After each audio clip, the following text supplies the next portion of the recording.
Essa questão 17, ela também segue a linha do texto 1, né, que fala aí sobre o Brasil.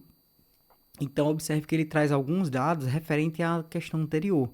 Então, vamos ler aqui a questão, depois eu falo qual é o tópico que está sendo envolvido. Então, ele fala mais ou menos assim, ó. Segundo o texto 1, no Brasil, apenas 53 dos casos de discriminação racial chegaram à justiça desportiva e somente 32 desses casos ocorreram punições. A fração aproximada da quantidade de casos que tiveram punição em relação aos casos judicializados equivale a quanto? Pessoal, se liga. Que conteúdo é esse? É a parte de razão ou frações, né? Então aqui, razões, conteúdo envolvido. Razões, que é a mesma coisa de frações ou números decimais também pode ser envolvido aqui. Então olha o que ele quer, que eu monte uma fração aproximada da quantidade de casos que tiveram punição. Então observe, dos 53 casos que foram levados para a justiça esportiva, somente 32 ocorreram punições. Então, como é que eu represento uma fração ou uma razão? Aqui embaixo, no denominador, eu vou ter o total, certo? Que é o total. E no numerador, é uma parte do total, que é uma parcela do total. Então, a gente vai escrever o número total que foram discriminação racial que chegaram à justiça desportiva, então foram 53 ao todo.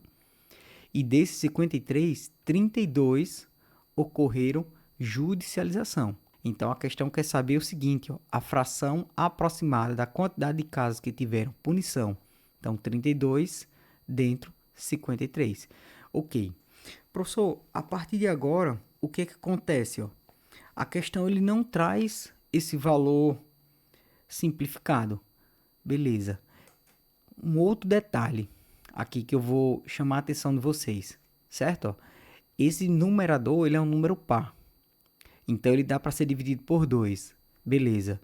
O número aqui de baixo, o denominador, ele é um número ímpar. Não dá para dividir por 2. Certo?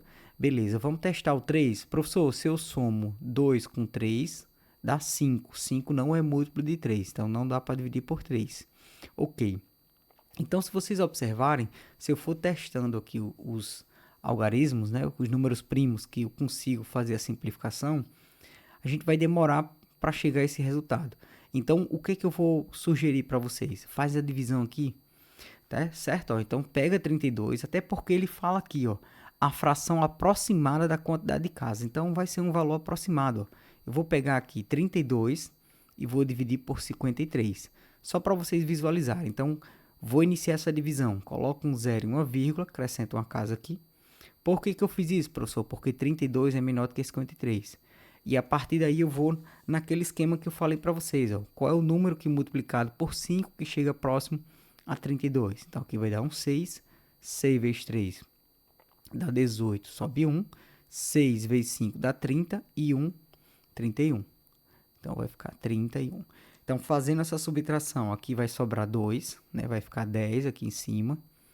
E aqui fica 1. 10 menos 8 dá 2. 1 menos 1 aqui dá 0. 3 menos 3 vai resultar em 0. Então, continuando a divisão, eu não tenho nenhum termo, certo? Então, eu vou acrescentar aqui um 0 e vou colocar mais um 0 aqui embaixo. Ok. Professor, 20 é menor do que 53. Como eu já coloquei uma vírgula e acrescentei uma casa, também eu posso colocar outro 0 aqui, ó. E daí a gente continua. Então, aqui vai resultar em quanto? Um número que multiplicado por 5 que dá próximo de 20. Então, aqui dá um 3. 3 vezes 6, 3 vezes 3 dá 9. 3 vezes 5 dá 15. Pronto. E aí a gente vai continuar essa subtração. Então, aqui vai ficar quem? Vou pedir um emprestado aqui é o 2. Aqui fica 10. 10 empresta 1 para o 0. Aqui vai ficar 10 menos 1. 10 menos 9 aqui dá 1. E esse 10 que tem emprestado uma casa para o último 0 vai ficar 9. Então, 9 menos 5 dá 4. Ok. Nessa divisão, ela daria para continuar, certo? Mas aqui a gente já consegue visualizar a resposta. Por quê? Vamos voltar aqui para as alternativas. Olha o que acontece, ó. Se eu pego aqui 1 e divido por 3, eu vou fazer 1 a 1 aqui para vocês visualizarem. 1 dividido por 3, qual é essa divisão? Então, acrescento um zero e uma vírgula no quociente. Acrescento um zero aqui do lado 1, certo? Então, aqui dá um 3, 3 vezes 3 dá 9. Então, observe que essa fração, ela equivale a quem?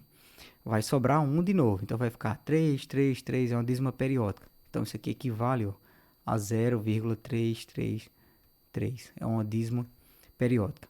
Vamos lá. 2 terços. Então, 2 terços, professor, equivale a quanto? Então, eu vou dividir 2 por 3. Então, fazendo a mesma coisa. Acrescento um zero aqui do lado do 20 e começo a divisão. Então, dá um 6. 6 vezes 3 dá 18. Vai sobrar 2. Baixo um zero.